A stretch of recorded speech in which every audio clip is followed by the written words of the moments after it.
Welcome to Self Love and Sweat, the podcast, the place where you'll get inspired to live your life unapologetically, embrace your perfect imperfections, and do what sets your soul on fire.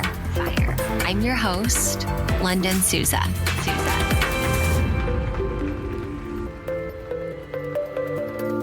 Hey, before we jump into this episode, I just want to make sure that you get all the free things possible. If you haven't already, you need to get your Self-Love and Sweat free monthly life coaching calendar. Honestly, the way to experience deep change in your life is by doing small little things over time. And so that's what you'll find in this free calendar. You can get it by going to lifelikeLondon.com/calendar. Get yours for free, and let's get into today's episode. Happy today and welcome back to the podcast. I turned 36 last month, which is so wild. Sometimes, I don't know if you guys are the same, but sometimes I'll think about age and it just like really trips me out. Like I remember when my mom turned 33. I don't remember like specifically what we did.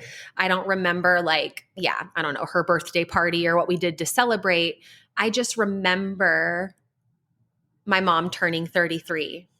And, you know, we have these embedded ideas or beliefs, in society that like, oh, this age means this. And by this age, you should be here. And at this age, you should be making this much money or be married and have kids or just whatever, you know? And I think one thing that I am really proud of, it hasn't always been easy. Definitely not easy. For sure not. Even now, it doesn't feel super easy. But one thing I'm really proud of myself is I've always kind of written my own story, my own version of life. That's really what Life Like Lunden is. That's what my social media channels are, Life Like Lunden. And it's not like, hey, come over here and do exactly what I'm doing and live my same life. That's not what it's about. It's like the world is going to tell you what it thinks you should. The world's going to tell you what it thinks you should do or what you're supposed to do. But what is life like? Insert your name. Like, what do you want to do? What do you want to get out of life? What experiences do you want to have? What do you want to learn? What does your growth path look like? You know, and so even though there have been a lot of highs and lows with choosing to write my own book, let's say, I'm really proud of that. And so anyways, I wanted to share reflections from my 36 years of life. And I've done like episodes before where I'm like 20 things I learned in my 20s, or I thought about like 36 things I learned at 36. And then I was like, oh, why don't we just ask ChatGPT for some questions for reflection? And that's what I did. So I asked ChatGPT, I was like, can you give me questions to reflect on my 36th birthday? And then ChatGPT wrote back and was like, happy 36th birthday. Here are 5 reflective questions to help you celebrate, gain insight, and set intentions for the future. So that's what we're going to do today. We're going to go through all of these questions. And then I asked for some more too. So I just kind of copy and pasted some of my favorite ones. But, you know, it doesn't have to be your birthday to use these questions for reflection. I think these are all really powerful questions. Sometimes we can get caught up in watching a series on TV or mindlessly scrolling. So honestly, I use ChatGPT often to give me questions to just like journal about or reflect on, or just get my brain out of, just like, scrolling, watching mindless stuff, whatever. So I love ChatGPT for many reasons, but These questions are straight from ChatGPT. So, number one, and this is kind of cool because we're at the end of the year as well. So you can kind of reflect on this last year, even if it's not your birthday. It doesn't have to be birthday reflection questions or anything. But the first one is, what am I most proud of accomplishing in the past year, and why does it matter to me? What am I most proud of accomplishing in the past year, and why does it matter to me? I think what I'm most proud of accomplishing the last year is this rebuild of my life, and moving to Utah. Last July, so it's December now, but last July I came to Utah for a month to hike, or that was what I thought. And then I fell in love with it. I did this most amazing hike called Bell's Canyon to Lower Falls. It's in the Cottonwood Mountains, and it is phenomenal. And I did that hike and I was like, oh, I'm not going anywhere. I am staying here. And I love it. And I'm very proud of that decision and accomplishing all that I have in this rebuild, right? It's like moving somewhere new, establishing like where you're going to live and what your day-to-day looks like, right? Even just like finding my new gym and yoga studio and community. And, I just finally, I was thinking about this. I'm like, I don't think I've ever lived somewhere where I really knew my neighbors.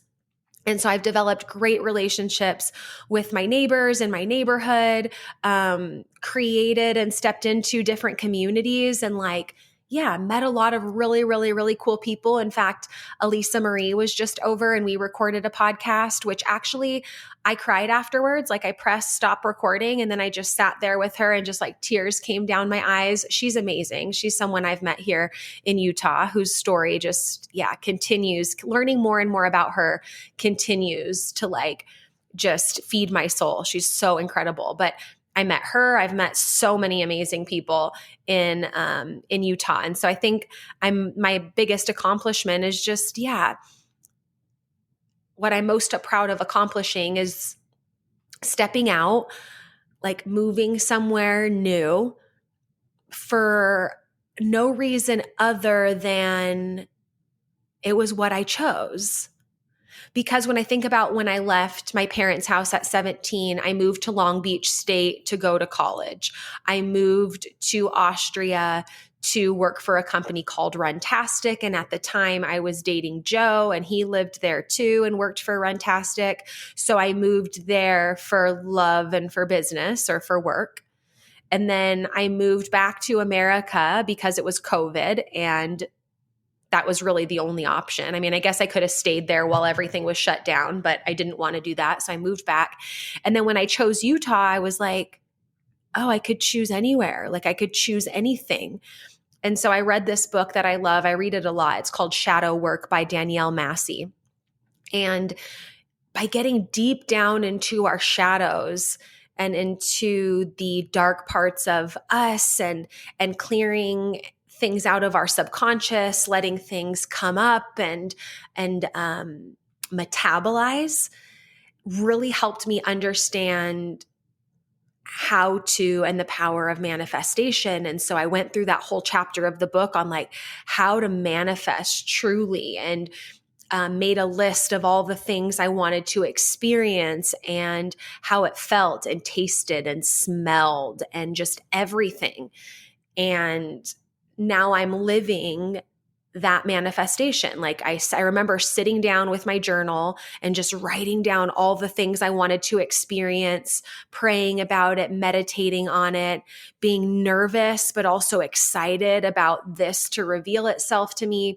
Anyways, it was just a very interesting process to choose to move somewhere, all based on my choice. So I'm very proud of that and accomplishing it. And I remember there's things are hard when there are hard moments always, right? Like no matter what, there's going to be highs and lows and ups and downs. And one thing that my mom said to me, which really inspired me, I think, or just reminded me of my greatness. You know, it's really easy. I myself too. It's like we get kind of caught up in the like the not so great parts. And I like doing both. I like looking at the not so great and the great, but sometimes, you know, it's hard to see the greatness within ourselves. We're in a funk or a stuck spot or whatever. And she was like, I feel, you know, so proud of you. She's like, all the things you're doing, I did with your dad. Like we had two incomes coming together and it wasn't just me, it was me and him. And you're doing a lot of this stuff by yourself. You know, you should be really proud of yourself. And I was like, oh yeah, thanks, Mom. I appreciate it. Not that there's anything wrong with combining forces and, you know, creating a partnership and combining income. Like there's nothing wrong with that at all. But there were moments where I just felt like a little bit frustrated and like not good enough. And then when she said that, I was like, oh yeah, but you know, your London party of one and you're taking care of yourself and you're building businesses and you're doing all of this, like give yourself a little bit of credit. So when my mom said that, that was really empowering. And the second part of this question says, and why does it matter to me? I think it matters to me, especially now, because to process and feel and heal, it takes a level of safety. Like your body has to feel, your body, your heart, your spirit, your mind has to feel safe in order to release any stuck emotions, trapped traumas, just anything that's holding you back. And I feel like over the last year has probably been the most stable I've ever been. Like I have, oh my gosh, like my dream apartment. I'm obsessed. Like I go outside and I go for walks and I'm like, this is where I live. Like this is wild. Like it's gorgeous. There's not a rock out of place. There's a lake. I can stand up paddleboard on my, like I have easy access to go hike and explore pretty much wherever I want. Like there's so much beauty in what I see with my eyes opened. And I I feel so grateful for that, right? And also this has been a year of so much coming up for me. Like yesterday I was on the floor in my kitchen just sobbing and wailing and just like getting out feelings that are time to get out, right? And I think I haven't been in a space in a long time where I've been able to slow down enough and then feel safe enough to express, and then to have relationships in my life of people that I've met where I can express those things safely and have it be okay to not feel okay and have it be, you know, beautiful that I want to, you know, express and cry and feel.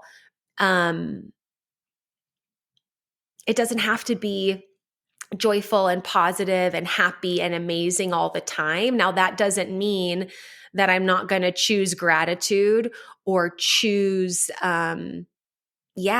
choose the next good, most empowering, you know, thought. There are going to be moments where things are messy. And so that's the long answer to that question is I'm proud of this move over the last year and of the community I've created within myself, like to me, from me, and then also the community that I've built or connected with since being here. And it matters to me because I finally feel like I'm in a safe enough spot to feel and process and navigate and just feel deeply, right? Like I can feel such joy and such bliss and such inspiration and love.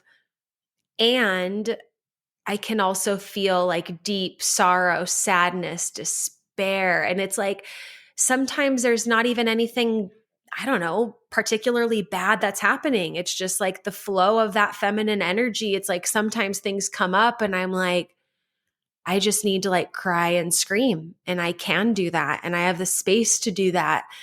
And so that's the answer to that question for me. Um, What other questions here?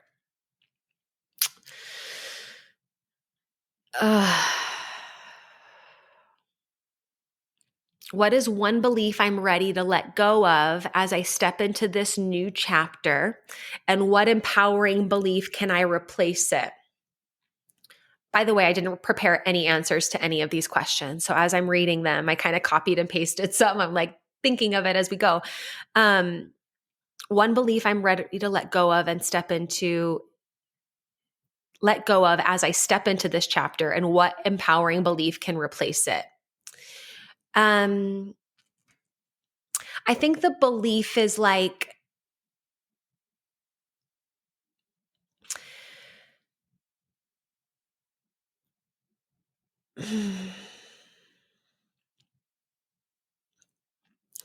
the belief is about like, I think in a lot of areas of my life, I do a really good job of not waiting for the experience on the outside to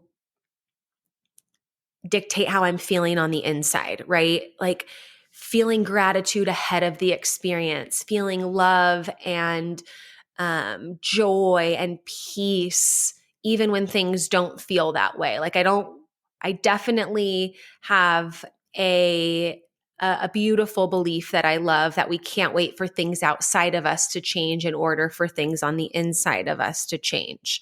Now, I think the belief that I'm ready to let go of is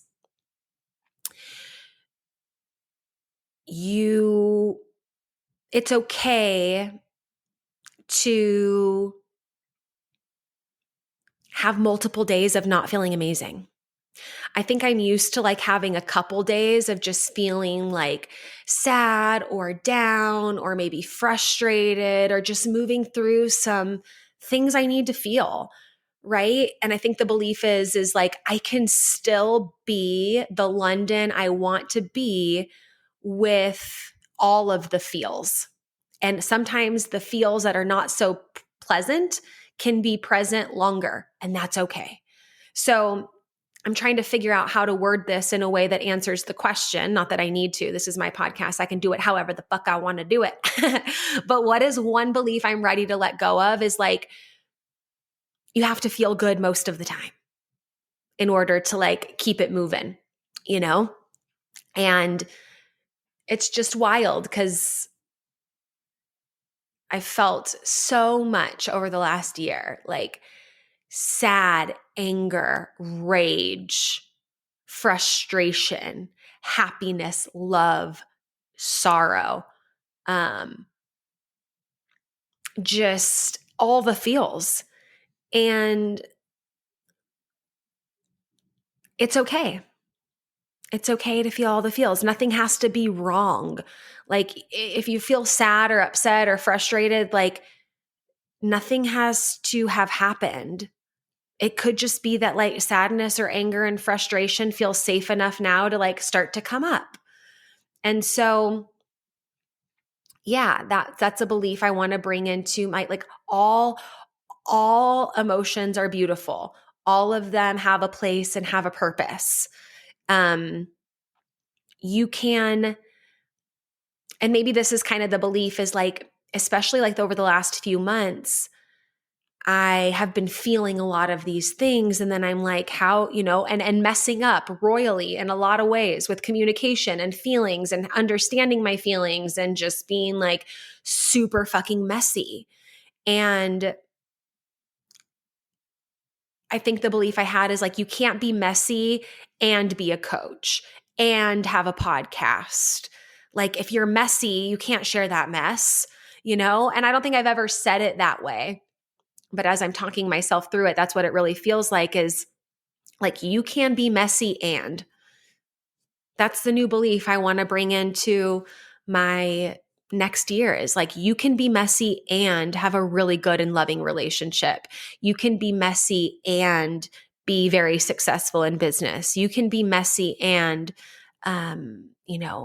have a podcast and be a coach and help others. Like I can be messy and I can help others.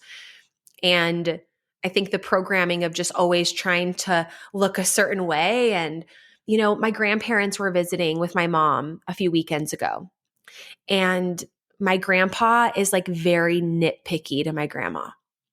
And he was like having her pick up a crumb of food that was like on the table. And me and my mom were just like, Grandpa, give it a rest. And he's like, well, what if it falls on her shirt? And we were like, okay, it's her shirt. And who cares if the food falls on her shirt? He's like, well, what will other people think if they see that mark on her shirt? And in that moment, I looked over at my mom and I was like, that sentence is like embedded in the genetic makeup. Like that is so much. And it just and I'm like, it was a sentence and a moment and a snapshot that allowed me to realize like, oh yeah, like you can be messy. You can have a stain on your shirt and it's all good. But if the programming is you have to look a certain way and be a certain way, or else what will other people think? That's a pretty deep root to uproot, honey. And that's a lot of what I've been working through is like the fear of what others might think, even though I didn't realize that was it. But, you do a lot of this inner work and you meditate and you do NLP and you experiment with just possibility, and these things start coming up and you're like, oh, yeah, maybe there is a part of me that's afraid to share the mess. And then there I was sitting across from my grandma and grandpa, literally like a mess on the table that was going to hypothetically show up on her shirt that somebody that hasn't even seen it yet is going to judge her on. It's just wild. Like I love the unpacking of ancestral stuff. And so that's the belief is like, I can be messy, and that's what I'm bringing with me. That's what I'm bringing with me. Next question.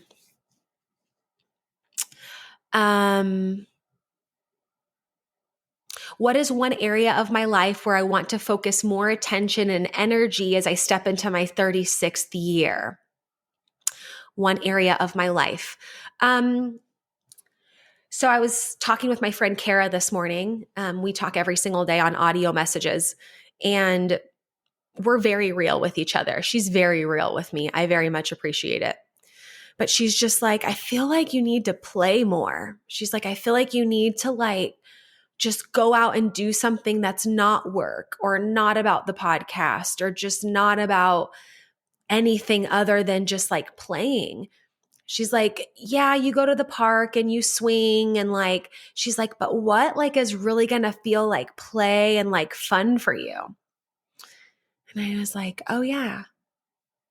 So focusing more on play is something I want to lean into this year. I feel like I play a lot too. I hang out with kids a lot. I play a lot. I love doing arts and crafts. I also really love to dance. And so I think in my 36th year, play might look like more dancing. My friend hosts a static dance. I'm going to go to more of those next year. I also, I will find like a dance studio, a place that I can take dance classes and just move in a group and just learn choreography and kind of let go. I think that will feel so good and so fun. But yeah, like I said, I feel like I've been playing, but this reflection from my best friend of being like, I feel like you need to play more. I'm like, okay, what does that look like? I'm not really sure. But I love to dance. So I think it might be more dancing.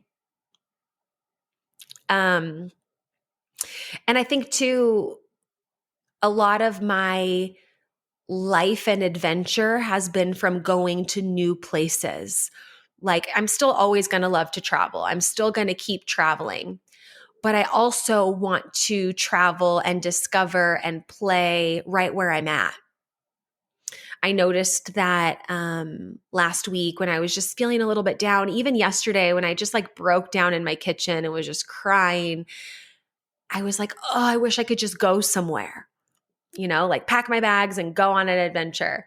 But I'm like, yeah, London, that's what you've always done. You've traveled everywhere. Like you've been to more countries than many people will ever be in their lifetime, and you did like so many great adventures. Anyways, the feeling I want to cultivate more is more playing and then more adventures without going anywhere. I mean, I can go places within Utah. I can go wherever I want. I just mean that need or desire to like go somewhere new, to feel something new. I kind of want to let go of that for sure. So one area I want to focus more attention and energy is in play and fun, and also like within my inner space, right? Like just going places with your eyes closed or going on adventures in your own backyard. I don't need to be, even though I love to be, and I'm going to keep doing it because I fucking love it. I love being on airplanes. I love airports. I love the whole process of traveling. I love it. But I also want to make sure that I'm not going when I need to be being. Like I said, no planned answers to these questions here. So as I'm talking them out, I'm just like processing as we go through. Let's see. Okay, this will be the last one. This is a good one. If I could ask my future self for guidance about the year ahead, what advice would they give me and how can I integrate that wisdom now? If I could ask my future self for guidance about the year ahead, I'm going to close my eyes and imagine myself on my timeline now. And then I'm looking forward at my future. So what I'm getting is stop trying to control everything, have fun, play more, be yourself. It's okay to have moments that don't feel great and you can still be great. What does the question say? Guidance for the year ahead. You can do things on your own. You don't need someone else to fix you or put you back together. You are whole, even with your broken pieces. Keep going. Wake up. Do all the things that you know help you feel good, like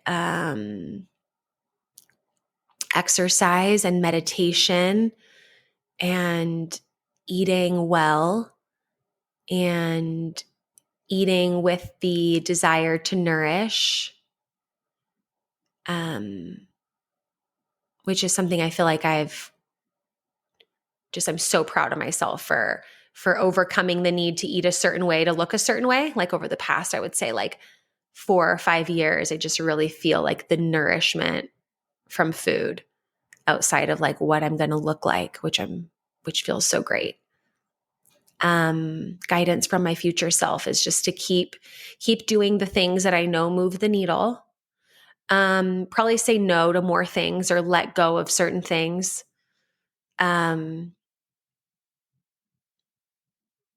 I've always felt a big desire to have this podcast. So I know for certain that that's never something I'm going to say no to. But I think there are other things that I get to say no to and let go of in order to make more space for this podcast and more space for expression of myself and others, to use my voice, to let others use their voice as well.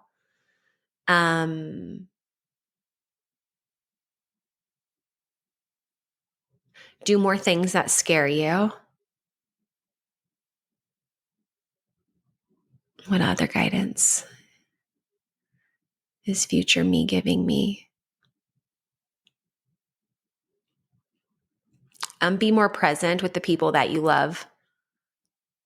Stay sober. I've been, really sober over the last year, which is cool. So I think that's the right path. I know that's the right path. And keep smiling. That's what my future self gave me. And how can I integrate that wisdom now?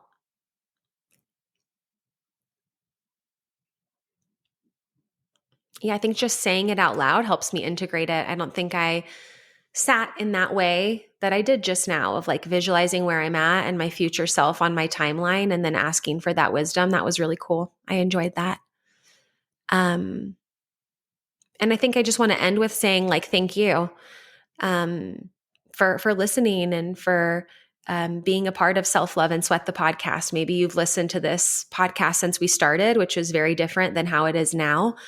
A lot more like fitness, physical health, which I talk about here too as well sometimes, but it was very much more like, fitness, health, and nutrition focused. And now I just feel like this has become a space for me to share and express, for others, and for others to be impacted.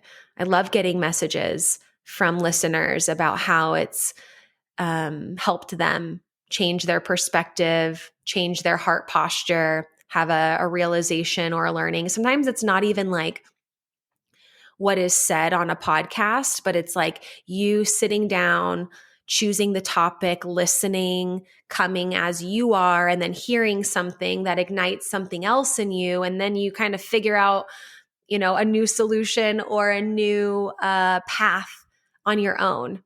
And I think that's kind of the power of expressing our voice and sharing and being unapologetic in sharing the mess, as well.